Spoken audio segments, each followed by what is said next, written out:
Godilleur sans cap. Recueil inédit. Livre audio. Nouvelle numéro 1. Tribulation d'une Allemande au Brésil. Mon cœur contient de vastes réserves d'émotions, des greniers de sourires, des entrepôts de larmes, et rien dans tout ce fourbi ne sera jamais nécessaire. Je le sais, je le sens, même s'il m'arrive de frémir secrètement que tout y soit déjà délabré, comme les anciens hangars d'un port fantôme. Et où loger dans ma conscience tous ceux qui m'ont connu aux heures où mes peurs adolescentes me transformaient en immondes grosses choses maladroites? J'en suis sûr, les antipodes puent, car trop comme nous, baignés de desseins quotidiens. Un porc, dans une stabulation, parmi des milliers d'autres, et c'est tout. Voilà. De fadasses sentences de ce genre, Erika en inscrivait une ou deux par semaine dans un petit carnet noir, lequel ne quittait ordinairement jamais son sac. Avant de leur donner une forme définitive, elle était capable de les ruminer pendant des heures. Et au fil du temps, elle avait fini par ne plus savoir se passer de ces petites vengeances artistiques, écrites sur le principe des gens qui parlent seuls dans la rue, s'octroyant dans leurs longs monologues d'isolement l'à propos leur ayant fait défaut dans la réalité. On en croise, des gens visionnant mentalement les conversations auxquelles ils ont assisté pendant le jour. Les plus extrêmes, ce sont ces clochards teigneux qui vocifèrent contre des parents avec lesquels ils n'ont plus d'autre contact qu'imaginaire. De façon superstitieuse, Erika renouvelait toujours ses carnets dans le même tabac, même si, avec le temps, l'intimidant tabac Wagner au coin de sa rue était devenu une sorte de borne rouillée, comme un cap qu'elle avait dépassé à peine quelques mois après l'emménagement de sa famille à Gütersloh. À l'époque, dans ce nouveau lycée, l'immense Erika avait alors découvert le basket, une équipe. Sa vie dès lors s'était adoucie. L'adolescente avait intégré un groupe qui accepta la nouvelle arrivante d'autant plus facilement qu'il n'avait jamais été le témoin de sa si difficile enfance. En classe, peu à peu la grande Erika se mit à renvoyer aux autres l'image déformée d'une éternelle bonne humeur. La métamorphose était incroyable. Et même si sa mère avait été trop fatiguée par les années précédentes pour comprendre l'évolution en épingle à cheveux d'Erika, elle regardait avec émerveillement sa grande bringue de fille devenir aujourd'hui celle qui inspirait aux autres l'optimisme. Dire qu'il y a quelques mois à peine, elle catastrophait à Frechen toutes les bonnes volontés, qu'elle soit pédiatre, pédopsychiatre, psychologue, assistante sociale ou psychanalyste. Erika devint celle qui ne se décourageait jamais, celle qui se relevait de tout, celle qui luttait en ne s'avouant jamais vaincue. Dans le public, pendant les matchs de championnat, la mère d'Erika pleurait doucement, admirant sans comprendre sa grande fille qui soutenait le moral à ses coéquipières. Peut-être à l'aide des discours qu'on lui avait servis à longueur d'enfance, jusqu'à plusieurs jours par semaine. En attendant, l'équipe volait de victoire en coupe de poule, et Erika était active à ce point que tout naturellement elle devint capitaine de l'équipe junior locale. Sa photo parut dans les journaux. Erika était si heureuse de n'être plus exclue que la naissance de la sexualité des autres ne la fit pas souffrir, à peine si elle marqua une attention au nouveau sujet de conversation dans les vestiaires. C'est que, et pendant 4 années durant, Erika fut toute à l'optimisme d'avoir aperçu le bout mal éclairé du tunnel de ses complexes. Feu de paille. Bien sûr, feu de paille, écrivait-elle. Malheureusement, Dieu est un pecno qui parfois prête, mais n'aime pas donner, écrivait-elle. Après les ennuis de colonne vertébrale, à un certain niveau de compétition, il fallut bien qu'Erika se rende à l'évidence que si elle était grande, très grande même, 1,94 m à 19 ans, elle était aussi lourde. Le genre d'individu qu'on dit charpenté. En fait, sa souplesse de déplacement n'avait jamais réellement été celle d'une basketteuse de haut niveau. Et qu'en était-il de sa rapidité de mouvement? De longs soupirs d'entraîneur lui revinrent à la mémoire, le jour où, enfin, elle accepta de se poser la question. Erika vécut très mal la fin de cette période sportive. Depuis des mois, l'ambiance se dégradait. Elle s'apercevait que les coéquipières changeaient d'attitude à son égard pendant l'entraînement. Et puis, il y eut ce fameux matin, arrivée très en avance, par la clôture du stade, elle surprit les filles s'entraînant sans elle. De loin, elle les entendit rire et crier, en s'amusant, à pousser à fond ces mécaniques superbes qui leur servaient de corps, sans effort, entre elles, oh, tellement entre elles. Sur un coup de tête, Erika fit demi-tour et elle rentra à la maison. La scène lui avait fait un choc dans le ventre. Les autres réussissaient sans elle des combinaisons qu'elle seule jusque-là leur avait rendues possibles. Avec brutalité, la jeune femme fit immédiatement et sans appel une croix sur le gymnase, sur le groupe et sur le basket. Elle remisa dans l'après-midi un grand sac de toile contenant ses coupes, ses ballons, ses maillots. Une page était tournée. Sa mère ne lui fit aucune question. On aurait dit qu'elle avait toujours su, écrivit la jeune fille. Dans le monde d'Erika, il n'y avait jusque-là eu que le sport et ses valeurs pour absoudre sa grande taille, et elle s'en retrouva d'autant plus désemparée. Et, avec la peur des regards, les cauchemars de Freshen ne tardèrent pas. Après des années, un grand fumeur reprend un matin et le lendemain, il rachète son paquet, comme s'il avait arrêté la veille.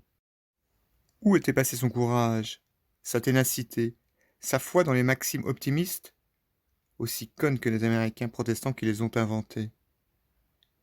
Peut-être lorsqu'elle se mit à résister à toutes ses envies de remettre les pieds sur un terrain de sport. Ce fut un concours de circonstances malheureux, car sa classe révisait à ce moment-là les examens de sortie du lycée, et Erika pensa que tous se détournaient d'elle. Mauvaise élève, les autres réussirent, et elle rata. Une année supplémentaire de lycée acheva de l'enfermer. Seule dans sa nouvelle classe de terminale, seule chez ses parents qui n'avaient eu qu'elle, et fort tard, elle s'y sentait comme un coucou continuant à vivre chez de vieux moineaux adoptifs. Passé l'effervescence de la bande d'adolescents qui autrefois téléphonaient sans cesse dans son grenier aménagé, l'ambiance peu à peu devint celle d'un long deuil. Et, au fil des jours de déprime, la confluence de son énergie inemployée et de sa virginité fit réapparaître les manies de sa première adolescence, la solitude et le recours systématique au carnet, aux litanies de maximes vengeresses. À la caisse d'épargne où autrefois son père était receveur, une fois son bac en poche, Erika Tsipke trouva un emploi. Au début assidue à des cours du soir de comptabilité, dans sa tête cet emploi à la caisse d'épargne allait être provisoire. Sauf que 7 années passèrent. Même si, dès la première, avait ressurgi un optimisme de façade qu'il incorpora à son groupe de travail, il masquait parfois difficilement les tréfonds d'un manque à vivre, géant comme elle. Satisfaction professionnelle? Être comptable, elle faisait partie d'une équipe de 6, mais plus du tout comme au basket. Cette fois définitivement derrière la ligne des lancers francs, aussi loin du public que des possibilités de se marquer un but. Sa sexualité détraquée était limitée à des masturbations rares, pour passer sous silence une expérience ratée avec un type un peu plus haut dans sa rue. Loisirs, une vie affective qui se résumait à la fréquentation de quelques amis, souvent elles aussi célibataires, laissées pour compte, car Erika refusait obstinément de revoir ceux du lycée, ceux de l'équipe. Une fois par semaine, un vrai repas, en tête-à-tête avec sa mère devenue veuve, après la longue agonie de son mari dans un hôpital pour pauvres. Un matin d'automne, Erika sortit son vélo du garage, mais ce fut pour déraper sur les premiers mètres de chaussée gelée. Énervée, à pied et dans le brouillard, elle marcha jusqu'à l'arrêt de bus face au tabac Wagner. Arrivée en retard, une note sur son bureau l'enjoignait de téléphoner au service du personnel. Lorsque plus tard dans la matinée Erika leur passa un coup de fil, on l'informa qu'il lui restait d'ici le 1er janvier 15 jours de vacances à prendre absolument. On ne pourrait procéder cette année au même arrangement que l'année passée, soit les convertir pour partie en heures de travail. Alors, pendant la pause de midi, la jeune femme emprunta un autre bus et elle se rendit Sperlingsweg 51 à l'agence de voyage attitrée du personnel de la banque. À l'intérieur, il faisait très chaud. Rapidement, la discussion devint excentrique car le vendeur, un type verbeux, un peu efféminé, avait cru reconnaître en Erika une de ces folles qui, sur un coup de tête, accumulent les renseignements sur une destination les plus précis possibles, mais tout en étant au fond d'elle-même bien destinée à ne jamais quitter le sol allemand. Ce genre de maritorne lui faisait parfois perdre du temps. Alors, vous ne savez pas où vous voulez aller. Vous avez 15 jours de vacances devant vous, et a priori, vous détestez les voyages organisés. C'est exactement ça, répondit la jeune femme. Erika était agacée. Ils étaient seuls dans l'agence, mais le téléphone les interrompait sans cesse, et pendant longtemps, car le type se comportait exactement comme s'ils avaient été seuls. Où en étions-nous? Ah oui. Mais dites-moi une chose. Est-ce qu'au moins vous pouvez me donner une idée du budget dont vous disposez, mademoiselle? L'argent n'était pas un problème. Depuis des années, Erika travaillait et elle n'avait jamais beaucoup dépensé. Pas d'auto, pas d'envie de vêtements, 3 étages sous son bureau dormaient ses économies dans un ordinateur. Quant à ses préférences géographiques, partout où on pourrait la déplacer, elle ferait encore et toujours 1,98 m. Erika n'était pas de celles que les amours patentés des pays pauvres pouvaient séduire. Écoutez, monsieur, je crois qu'on se comprend mal. Dans sa voix, des accents de nervosité se faisaient jour, prêts à la faire se lever et claquer la porte. Ce que je voudrais, vous allez voir, c'est simple. C'est partir. Partir n'importe où et pendant 15 jours, me dépayser. Je me charge du logement, je désire un billet d'avion. Est-ce que c'est dans vos cordes? L'employé aurait dû comprendre depuis longtemps qu'il avait en face de lui une cliente. Particulière, mais une cliente. Et pourtant non. Et même, c'est sur un ton narquois qu'il proposa au hasard, après un regard amusé dans un de ses catalogues ouverts. Un billet sec. Très bien. Voilà. J'ai ici un vol pour Rio de Janeiro, Brésil. Si vous faites l'aller et le retour en moins de 3 semaines, les prix peuvent être intéressants. Ça ira, c'est parfait, répondit Erika. Alors l'autre, railleur parce que vexé de ne pas vendre comme d'habitude, c'est-à-dire à la lumière de son savant boniment, dit à Erika en tapant sur sa calculette énorme. Bon, alors, avec l'assurance annulation, les bagages, ça vous ferait 2 370 €. Ok, vous réservez à n'importe quelle date pourvu que je sois de retour un peu avant Noël. Erika avait répondu en commençant à sortir sa carte de crédit, sans attendre, car elle ne voulait pas 2 fois dans la même journée arriver en retard à la banque. Perplexe, le vendeur entama une procédure de réservation, en se demandant en combien d'heures la grande bringue allait l'appeler pour annuler. Ils se quittèrent à la seconde où Erika empocha son reçu. Au bureau, Erika n'expliqua rien à ses collègues. Elle était sortie entre midi et 1 heure, comme une employée ne mangeant pas avec les autres, pour aller chez son dentiste. 15 jours plus tard, billets en poche et passeport en règle, Erika n'avait toujours pas fait sa valise. Ça l'ennuyait de descendre à la cave fouiller dans les cartons d'affaires d'été. Sur son lit, à l'abri et loin de tout sous sa soupente, un pétard aux lèvres, elle feuilletait sans conviction un guide du Brésil. C'était pour elle comme des devoirs à faire que de lire ce bouquin. Un peu plus tard le soir même, elle réfléchit. Elle devait être complètement folle de se lancer sans plus enthousiasme que ça dans un tel voyage. Quant à ce qu'elle venait de lire dans ce guide, finalement, elle se dit qu'elle s'en fichait pas mal de savoir si ces gens, les Brésiliens, dont elle n'aurait jamais entendu parler si le type de l'agence l'avait envoyé à Shanghai ou au Kenya, possédaient ou non un stade Maracana. Et à Rio, un pain de sucre. C'est quoi un pain de sucre?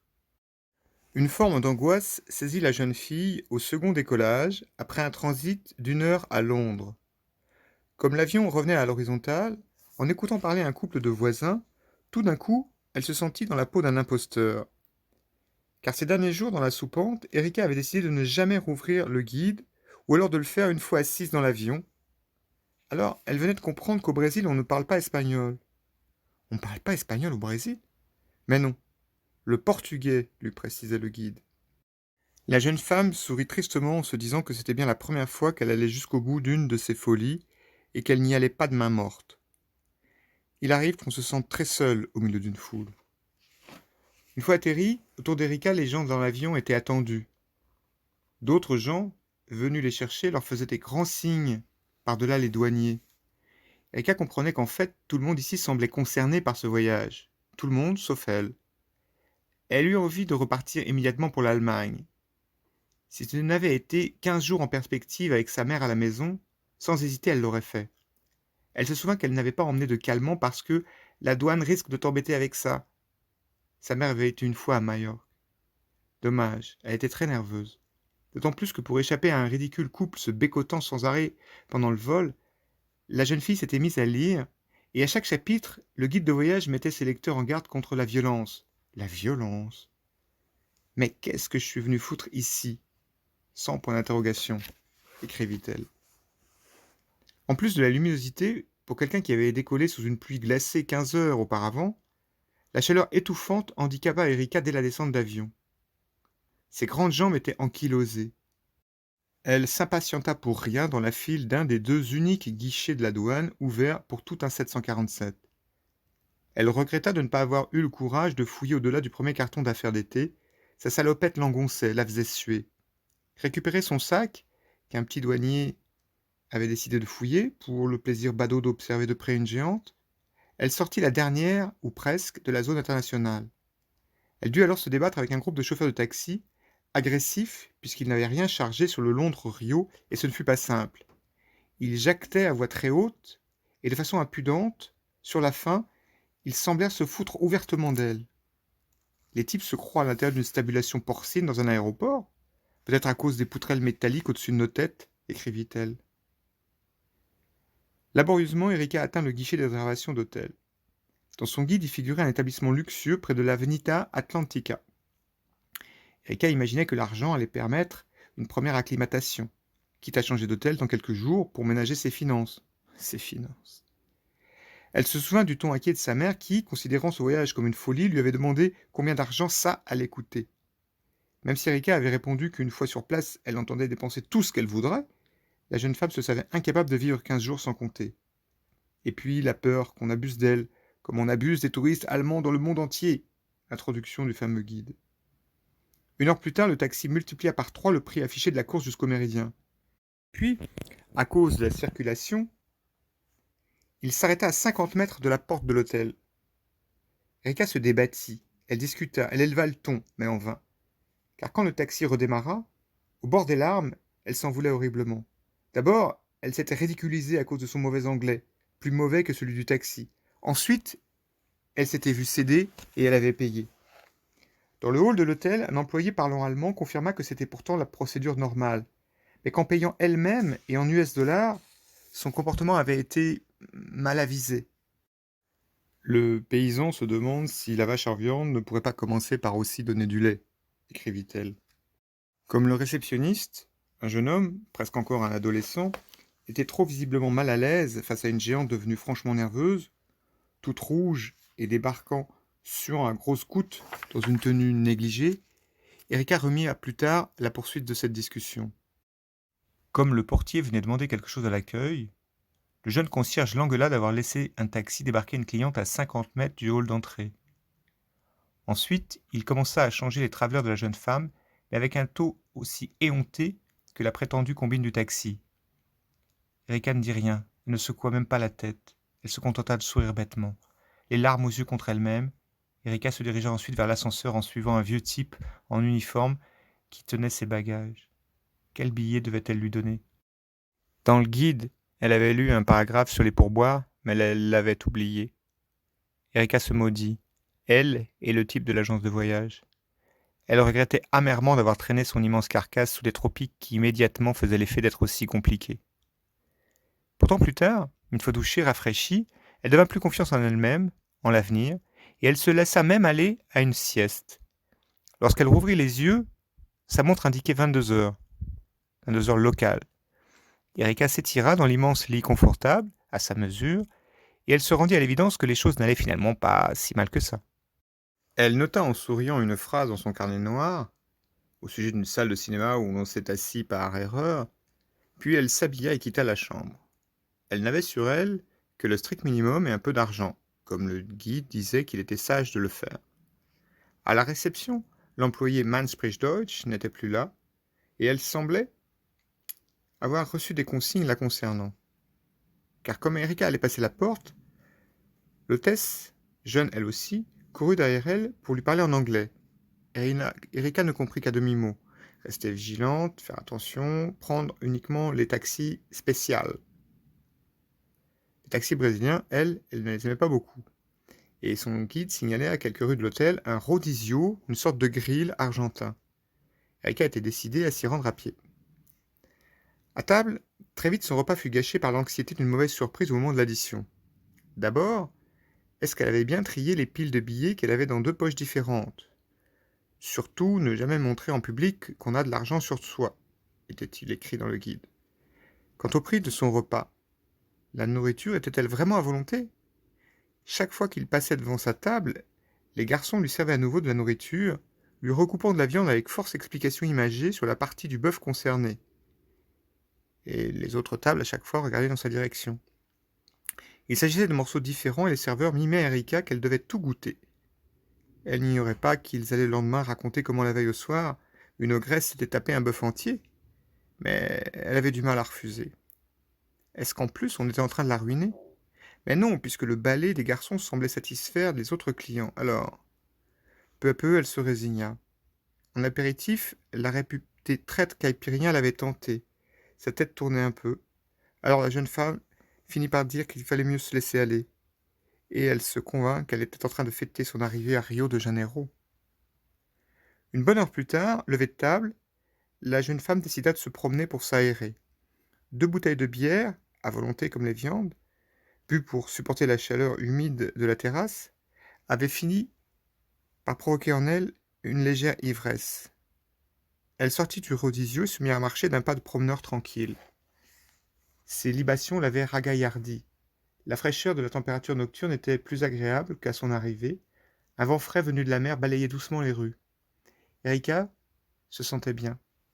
Comme tout à l'heure dans sa chambre, elle regrettait finalement plus d'être venue à Rio.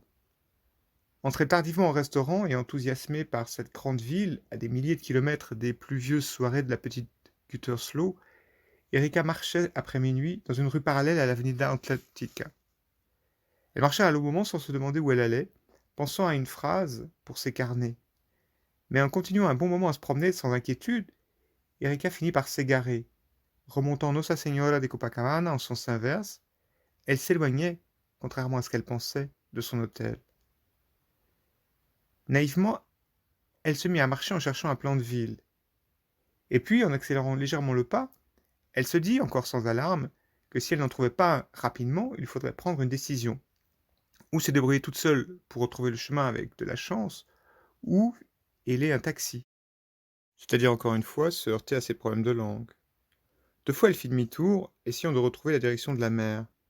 Mais ses pas la conduisirent face à une vaste étendue d'herbe, où dans l'ombre, des groupes d'hommes rieurs la convainquirent de prendre la première avenue qui se présenterait.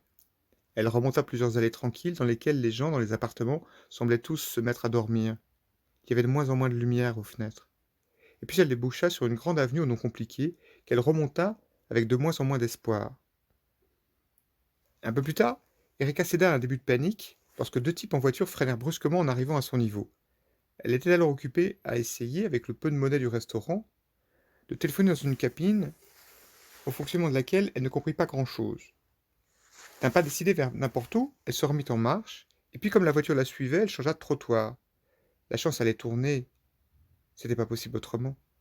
Et effectivement, après quelques colibés, la voiture continua sa route. Mais comme dans un crissement de pneus, l'auto prit la première rue à droite, Erika, angoissée, eut la présomption qu'il valait mieux, pour elle, faire encore une fois demi-tour, tout en se murmurant « Ça y est, t'es dans la merde, déjà, mais quelle conne tu fais !» Et le pire était qu'elle croyait la peur attirer à soi les ennuis, par des ondes ou quelque chose comme ça, des phéromones, elle ne savait pas au juste, mais la peur était bien là. 5 ou 6 rues plus loin, elle les aperçut. Au loin, 3 gosses noirs, maigres, en guenilles, venaient à sa rencontre. Ils avaient d'épais bâtons à la main. Quand ils stoppèrent leur marche, 50 mètres avant de la croiser, Erika avait déjà compris. Son ventre glacé avait averti son cœur accélérant que son cerveau pouvait oublier les services de l'alcool ou des phrases qui donnent du courage. Le lapin qui croise un renard n'a pas besoin d'un dessin. Tout aussi instinctive était la frayeur d'Erika. Un des gamins, le moins petit, s'était écarté des autres et il scrutait anxieusement les alentours, les 2 côtés de la rue. Erika crut distinguer qu'il tremblait, comme un vautour affamé qui se demande si cette bonne aubaine ne va pas lui être retirée. Pour le moment, la rue était déserte. D'un bon pas, Erika continua de marcher dans leur direction, bluffant mais mal. Au moins aurait-elle essayé. Peine perdue. Tout en martelant le trottoir de son bâton, celui des 3 avec, à l'œil, une espèce d'abcès, lui barra tranquillement la route. Une seconde, Erika avait pourtant espéré, puisque les 2 autres s'étaient écartés d'elle pour la laisser passer. Mais non. Et l'autre gosse l'empêcha de faire un pas de plus. Il lui adressait la parole, parlant comme on engueule. Oi, gringa, tem trocadinho? Avant même qu'Erika ne puisse se rappeler impitoyable No entendo, je ne comprends pas. Derrière elle s'approcha celui qui tout à l'heure regardait alentour. Il devait être le chef, ou le plus affamé. Ses gestes à lui étaient rapides, son regard était plus haineux que ceux des 2 autres. Avait-il senti l'odeur de peur caractéristique des touristes mûrs? Erika s'était retourné, le gosse, après un dernier tour d'horizon, qui semblait le rassurer à moitié, marcha directement sur elle, jusqu'à la toucher. En réalité, il la forçait à se rapprocher du mur, plus dans l'ombre, mais Erika n'eut pas le temps de le comprendre. Pariant sur l'effet de surprise, s'entraîner, à peine Erika eut-elle heurté son dos au tiède mur grumeleux, qu'il lança en visant le menton tout ce que ses forces pouvaient concentrer dans un manche de pioche. Dans ce coup, on aurait pu isoler les effets résiduels de la chose coupée à la lessive que lui et les autres avaient sniffé dans l'après-midi, ou sa faim, sa peur. écrirait-elle le lendemain dans un carnet, une fois qu'on lui aurait expliqué. Et puis sa haine aussi, pour une géante ayant bouffé toute sa vie, tandis que lui n'était qu'un minuscule cafard en train de s'aventurer, à ses risques et périls, dans la zone sud. Et puis surtout, dans ce coup, il y aurait la nécessité de faire du bon travail, de mettre vite KO cette grosse tirelire pour plus efficacement la vider. Comme Erika s'était protégé le menton, le manche de pioche ricocha contre son arcade sourcilière. Pendant ce temps, un autre gamin se mit à marteler le capot d'une voiture comme un tam-tam. Pour appeler de l'aide, adossée au mur, la jeune femme regardait, sans comprendre, se chamailler entre les trois gosses. Elle aurait pu essayer d'appeler de l'aide, mais d'abord il n'y avait plus personne autour d'eux, et en plus elle se sentait comme paralysée. Dans sa tête, c'était pas un film, ni une scène dont elle était simplement le témoin, et pourtant, ça risquait de très mal se terminer pour elle, et pourtant, son corps refusait de faire autre chose qu'attendre. Au cœur du drame, Erika s'intéressait à ce qui se passait entre les gosses. Le petit chef, celui qui l'avait cogné, donna des ordres au troisième enfant, un minuscule môme qui recula lentement jusqu'au coin de la rue, en faisant au passage cesser celui qui martelait la voiture. Du sang coulait de la paupière d'Erika. « Sois grana porra !» Celui qui l'avait tout à l'heure frappé répétait ce mot grana. La peur de la jeune femme devenait un corset de fer, quelque chose de trop serré, de trop lourd, mais elle ne savait pas quoi opposer au gosse. Elle avait bien lu dans l'avion les Pivecchi de Rio, mais tout de même, elle ne savait absolument pas comment réagir. On ne discute pas, on ne tape pas sur des enfants. C'étaient des gosses minuscules, comme des monstres un peu au corps atrophié, et la jeune femme songea à Oscar dans un vieux film, Le Tambour. Alors elle restait là, elle attendait, impuissante. Elle réussit à saisir le bâton quand il frappa pour la seconde fois. Étonnamment, la peur ne diminuait pas sa force. Évidemment que depuis le début, la jeune femme avait compris qu'elle devait donner son argent. Mais pour elle, il n'en était pas question.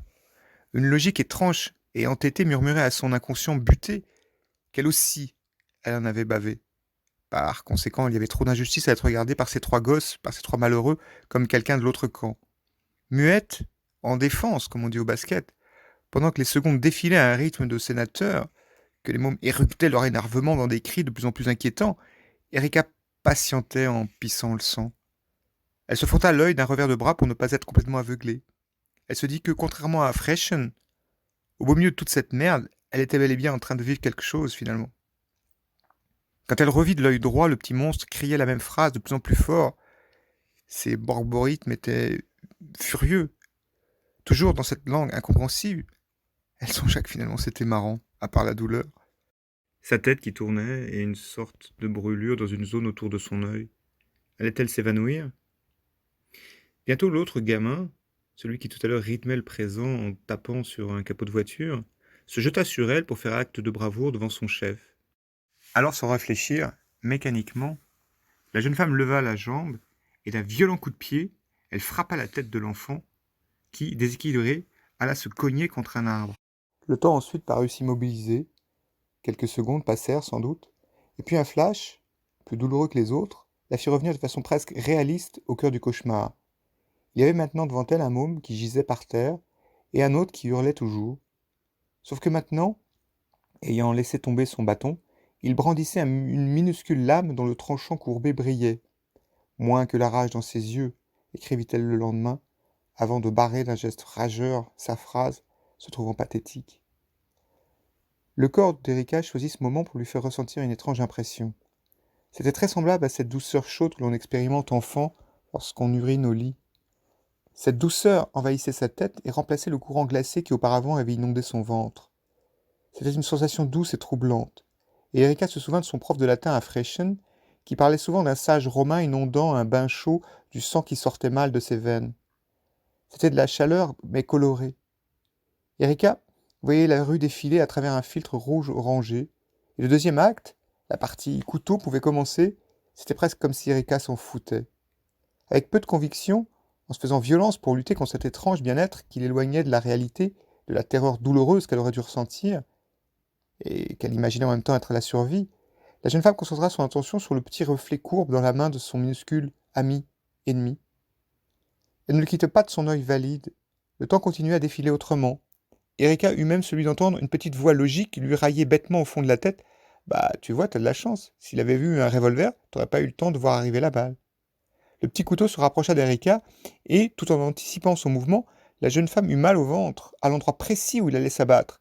Mais il était lent, très lent ce couteau. Par intervalles, la conscience de la jeune femme revenait à la scène, à la rue dans laquelle on apercevait maintenant des gens sur l'autre trottoir. Et puis, celui des mômes qui faisait le guet, et qui à l'instant avait crié Policia, se mit à tirer par le bras le troisième gamin, celui au couteau. Son esprit prenait conscience des choses en pointillé. Elle n'avait pas vu le gosse se rapprocher d'eux, et elle ne vit pas les deux gosses prendre leurs jambes à leur cou et disparaître. Elle se retrouva assise par terre, le dos contre le mur, et près d'un arbre à 2 mètres d'elle, un gosse était étendu. La jeune femme se demanda « Pourquoi il ne bouge plus ? Pourquoi il ne bouge plus ?» Et elle répétait encore sa question à haute voix quand une voiture de police stoppa devant elle. Elle remarqua que quelques badauds de l'autre côté du trottoir choisissaient ce moment-là pour reprendre leur chemin.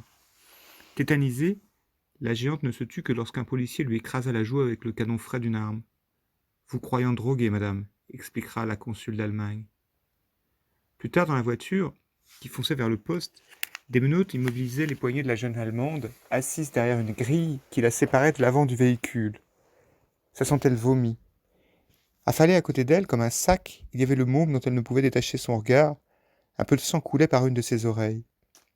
Pendant le trajet jusqu'au commissariat, hébétée, mais hélas pas assez, par les coups de la police qui avait cherché à la faire asseoir à côté du petit cadavre, Erika regarda défiler les lumières de la rue sur la face comme endormie du Pivetch. Elle entendait loin, très au loin, la sirène des flics, pourtant juste au-dessus de sa tête. Le flic, celui au pistolet, discutait au même moment à la radio au sujet du passeport qu'il lui avait pris dans la poche. Le reste du séjour d'Erika au Méridien, tout le monde fut très attentionné pour la jeune femme, au point qu'après 3 jours cloîtrée dans la pénombre, elle refusa de voir le médecin et tenta une seconde sortie, vers midi cette fois, et seulement pour se rendre à la plage de l'hôtel. Elle n'avait qu'à traverser l'avenue Atlantica. Aller nager plutôt que de rester encore entre les 4 murs de cette chambre qui lui coûtait si cher, en dehors de la piscine, parce qu'elle n'avait jamais supporté le chlore. Les gens qu'on croise à Rio sont tous beaux, ou s'imaginent l'être.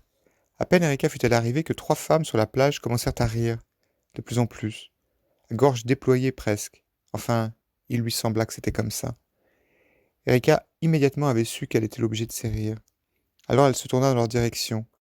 Elle avait un pansement sur l'œil droit, disproportionné lui aussi, et elle sentit monter en elle l'humiliation d'avoir pu croire, une fraction de seconde, qu'en tournant franchement la tête, pour que les filles voient sa blessure, elles auraient comme pitié d'elle, et elles cesseraient leur ricanement. Mais non. Devant l'accroissement calculé ou non du rire des 3 femmes, cette fois Erika capitula définitivement. Elle ramassa sa serviette et retraversa l'Atlantica en direction de sa chambre, qu'elle comptait ne plus quitter jusqu'à l'avion. En Allemagne, des géantes comme elle, tout le monde en a déjà croisé. Mais sur cette plage, sous ce soleil écrasant, pour la première fois de sa vie, Erika se sentait monstrueuse. Elle se sentait dégénérée face à ces misérables éclatantes de santé, de simplicité, de bêtise aussi, mais qu'importe. Un peu plus tard, elle nota dans son carnet: les bivettes n'ont été que des enfants à côté de la logique, de la joie de vivre de ces 3 femmes. À l'une d'elles, il manquait des dents, mais elle n'en riait pas moins, un vulgaire maillot tanga, solidement pincé entre les fesses. Lexique. Rodizio. Restaurant où un balai de garçons servent à volonté de la viande grillée. Pivetch. Enfants des rues, rassemblés en bande pour survivre, et sur lesquels, dit-on, la police s'entraîne au tir, à la plus grande satisfaction des commerçants. La ville d'Orio en compte plusieurs milliers.